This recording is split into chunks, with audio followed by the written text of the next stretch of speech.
রান্না শুরু করছি শাওন পাকশালা কবিতার ছন্দে। ভিডিও দেখে রান্না করুন মনের আনন্দে। নমস্কার বন্ধুরা, শাওন পাকশালাতে সবাইকে স্বাগত জানাই। আজকে আবার একটা রান্নার নতুন রেসিপি নিয়ে এসেছি। আজকে আমি একটা নিরামিষ আইটেম বানাবো। তার জন্য আমি থোরটাকে কুচি কুচি করে কেটে নিয়ে একটু লবণ আর হলুদ মাখিয়ে রেখেছিলাম যাতে এটা কালো না হয়ে যায়। আর এখানে নিয়েছি ডুমো করে আলু কেটে নিয়ে ধুয়ে নিয়েছি। এখানে একটু আতপ চাল ভিজিয়ে নিয়েছি। এখানে কিছু ফ্রেশ মটরশুঁটি নিয়েছি। এখানে আদা গ্রেট করে নিয়েছি।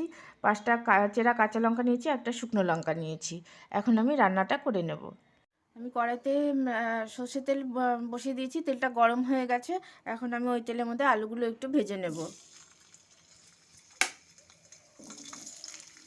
আলুটা ভাজা ভাজা হয়ে গেছে। আমি একটু আলুটা তেলের মধ্যে ফাঁকা করে নিয়েছি। ওর মধ্যে আমি এখন ফোড়ন করে দেবো। সাদা জিরে, তেজপাতা আর একটা শুকনো লঙ্কাকে ফাটিয়ে নিয়েছি।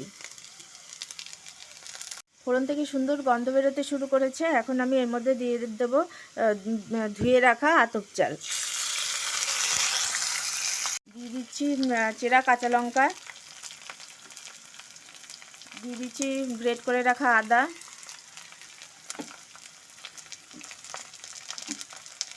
ভালো মতো করে একটু চালটার সাথে আলুটাকে ভালো মতো করে একটু ভেজে নেব। দিয়ে দিচ্ছি ফ্রেশ মটরশুঁটি। এখন দেব কিছু গুঁড়ো মশলা। প্রথমে দিয়ে দিচ্ছি হলুদ গুঁড়ো,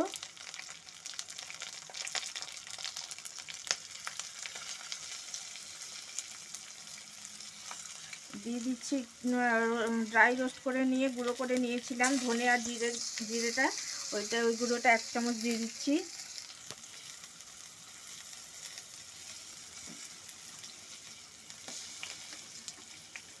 দিয়ে দিচ্ছি ঝাল লঙ্কার গুঁড়ো, দিচ্ছি পরিমাণ মতো লবণ। যেহেতু লবণটা আমি থোরটাকে ভিজিয়ে রেখেছিলাম, মেখে রেখেছিলাম, তো সেজন্য এখানে আমি অল্প পরিমাণে লবণ দেবো। এখন সমস্ত কিছুর সাথে আলুর সাথে চালটার সাথে ভালো মতো করে মিশিয়ে নেব। সামান্য একটু জল দেব যাতে গুঁড়ো মশলাটা পুড়ে না যায়।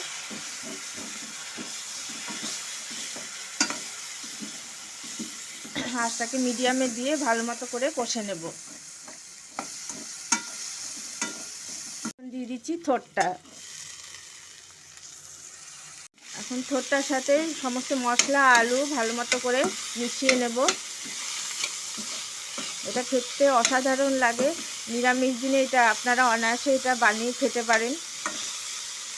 চটজলদিও হয়ে যায়, বেশি সময়ও লাগে না, আর খেতেও ভালো লাগে। থোর আলুর সাথে ভালো মতো করে সমস্ত মশলার সাথে কষে নিয়েছি। এখন আমি দিয়ে দেবো পরিমাণ মতো জল। জল দিয়ে আঁচটাকে মিডিয়ামে দিয়ে ঢাকা দিয়ে দেবো কিছুক্ষণের জন্য। আমি ঢাকনাটা সরিয়ে দিয়েছিলাম, 3-4 মিনিটের জন্য ঢাকনা দিয়েছিলাম। ঢাকনাটা সরিয়ে নিয়ে দেখছি আলুটা ভালো মতো সিদ্ধ হয়ে গেছে, থোরও ভালো মতো সিদ্ধ হয়ে গেছে। এখন আমি এর মধ্যে একটু 1 চামচ চালের গুঁড়ো দেবো, যাতে ঠান্ডা হয়ে গেলে যে জলটা নিচে জমে তরকারি, সেটা জমবে না। সেই জন্য আমি এটা একটু চালের গুঁড়ো দিয়ে দিচ্ছি। দিয়ে দিচ্ছি একটু গরম মশলার গুঁড়ো, আর দিচ্ছি অল্প পরিমাণে ঘি।